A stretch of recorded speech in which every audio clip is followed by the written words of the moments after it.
penchera ce soir sur ce gros trou qui menace la quiétude des riverains du quartier Plaque 2, c'est dans la commune d'Abobo. Au Kenya, Uhuru Kenyatta est proclamé vainqueur de la présidentielle avec 98,26% des voix. Pour rappel, l'opposition avait boycotté ce scrutin. 30 octobre 1938, ce jour-là, la guerre des mondes est diffusée sur une radio américaine. L'émission entraîne une panique générale. Les auditeurs croient à une évasion d'extraterrestres. Ce sera votre éphéméride. Bonsoir à tous et bienvenue dans cette édition. On part tout de suite pour le quartier Plaque 2 dans la commune d'Abobo où un gros trou menace la quiétude des riverains. Mais si les habitants à la faveur d'un déguerpissement ont été éloignés du danger, le trou, lui, en s'élargissant, se rapproche de jour en jour des habitations. Moussa Konaté. Des pneus disposés, des tôles dressées comme une clôture, des dispositifs pour marquer la limite avec ce trou béant. Bien visible depuis plusieurs années au quartier Plaque 2 dans la commune d'Abobo, cette étendue continue d'étaler son voile d'inquiétude. Le trou n'était pas volumineux comme ça. C'est au fur et à mesure qu'il pleut que ça s'agrandit. Vous voyez, il y avait même des pylônes là. Quand vous regardez à l'intérieur du trou, il y avait de gros trous qui étaient des gros pylônes là qui permettaient à l'eau, des canalisations qui permettaient à l'eau d'être évacuée. Mais au fur et à mesure qu'il pleut, je pense que ça doit être le bas qui fait que le glissement des terrains a emporté. Mais c'est la dernière pluie même qui vient même de créer ces gros fossés là où ils sont arrêtés, là, le gros fossé là. C'est la toute dernière pluie de ce temps-là qui a causé le glissement des terrains là, qui a provoqué tout cela. Et c'est inquiétant pour la population. Et chaque jour que ça fait, ça ne fait que s'augmenter. Ce vieil homme vit ici depuis plus de 30 ans. Selon lui, c'est un passage d'eau de ruissellement qui a fini par devenir une menace. Une partie de sa cour a été démolie par mesure de sécurité. Le trou s'élargit et s'approfondit. Aujourd'hui, il sert de dépotoir d'ordures, situation mal vécue par ses travailleurs. Ce n'est pas fait pour un dépotoir d'ordures, mais par la force des choses. Puisqu'il y a un trou ouvert, à ciel ouvert, c'est une aubaine pour faire partie les ordures. Les odeurs, vraiment, ça fatigue beaucoup. Ça fatigue beaucoup, c'est beaucoup gênant, mais on ne peut pas empêcher les gens de verser les ordures. Lorsqu'il pleut même là, il y a un gaz qui sort, vraiment, c'est difficile. Quand il pleut là, la terre trempe. Maintenant, on voit beaucoup de choses. Mais comme c'est nos lieux de travail, on n'a pas le choix. Voilà pourquoi nous on est là. Ce gouffre constitue également un danger pour certains conducteurs.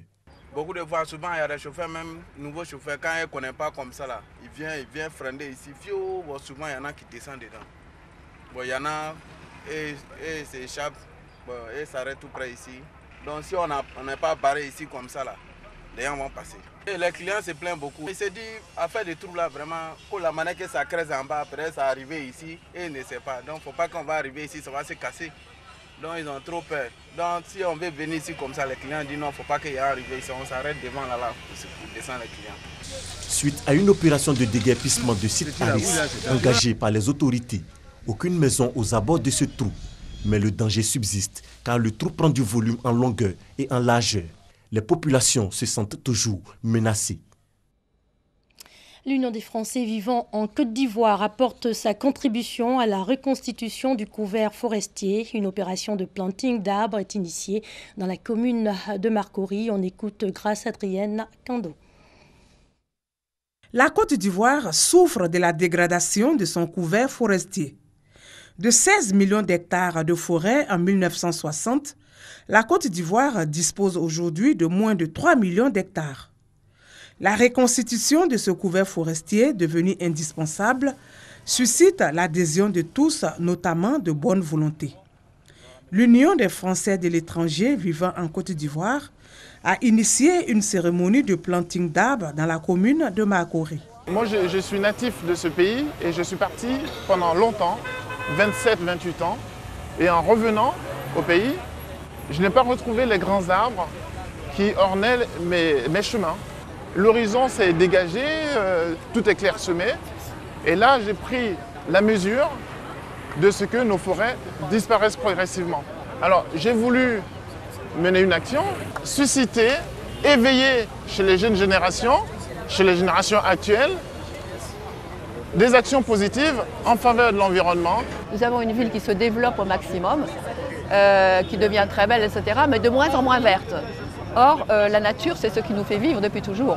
Et cette ville qu'on aimait tellement, qui est notre ville dans laquelle on est né, dans laquelle on a vécu, etc., on la trouve de plus en plus envahie par le béton. Donc on a voulu réagir. Une action soutenue par le ministre des Eaux et Forêts. Il est bon de replanter notre ville, replanter Abidjan et puis tous les centres urbains que nous avons. Il serait bien que l'on ait des forêts à l'intérieur de nos villes. Donc c'est un exemple que nous sommes en train de donner. Nous espérons que les Ivoiriens vont emboîter le pas et puis continuer à planter tous les jours et surtout ne pas détruire nos arbres. Avec pour thème un arbre pour la Côte d'Ivoire, le projet a bénéficié de l'appui de la Fondation Soundele Conan, une fondation qui œuvre pour la défense de la forêt. On parle d'autre chose. La Ligue ivoirienne des secrétaires a une nouvelle présidente. Catherine Kwaku Assalé est élue pour un mandat de 3 ans. Honorine Anigori nous en parle.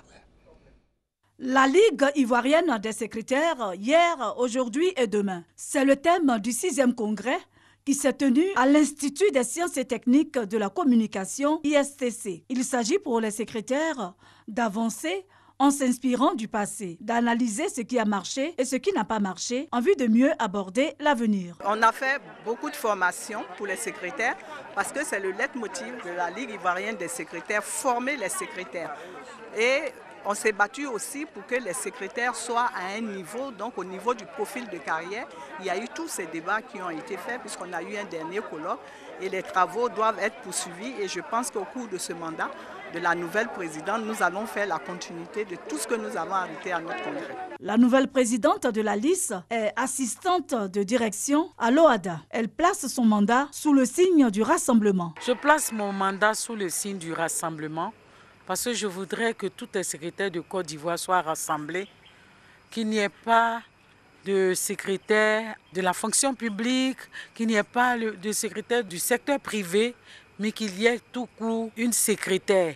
Parce que nous voulons valoriser ce métier qui est un métier assez noble. Je voulais continuer ce que mes aînés ont commencé, c'est-à-dire former les secrétaires, demander aux secrétaires d'aimer la formation, d'aimer le métier qu'elles font. Ce que je voulais ajouter, c'est la création de l'Institut des sciences secrétariales. Les secrétaires attendent beaucoup du nouveau bureau. J'attends de la présidente vraiment un son nouveau, un souffle nouveau au sein de la Ligue ivoirienne des secrétaires.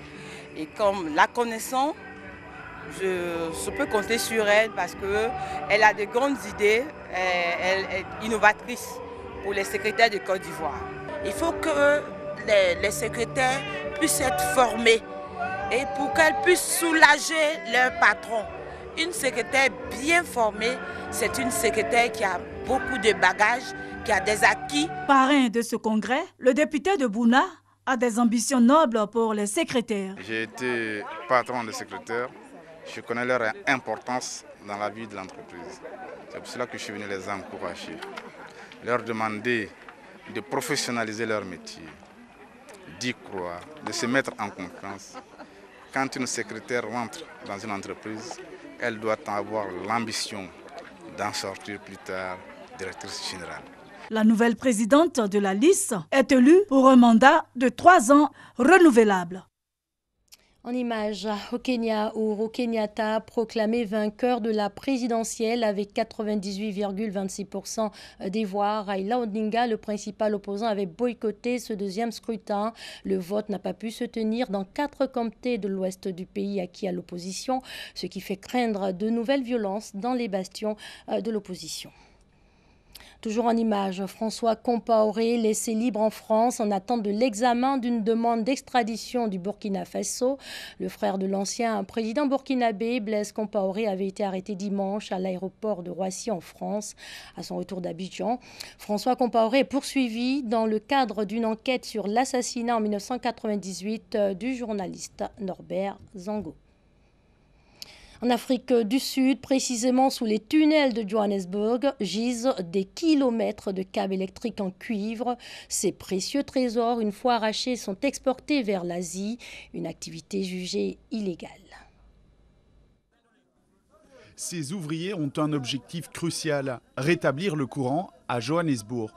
Les vols de câbles électriques en cuivre ont pris une ampleur sans précédent dans la capitale économique de l'Afrique du Sud. Conséquence, des coupures de courant récurrentes, parfois pendant plusieurs jours.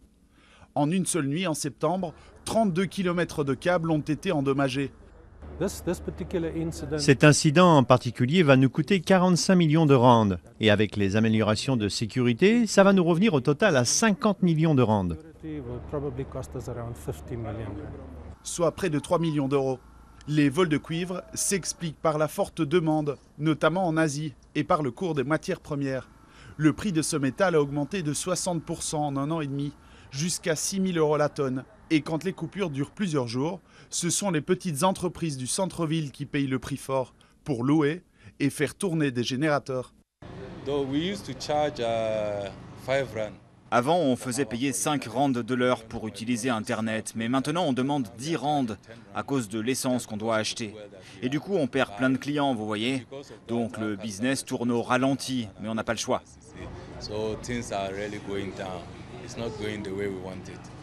La police sud-africaine vient de créer une unité spécialisée dans le vol des câbles, mais la traque des criminels se heurte souvent à la corruption généralisée. Nous pensons que des fonctionnaires municipaux sont impliqués, ainsi que des sous-traitants, parce qu'ils ont des cartes de ces tunnels où sont enfuis les câbles sous les rues de Johannesburg.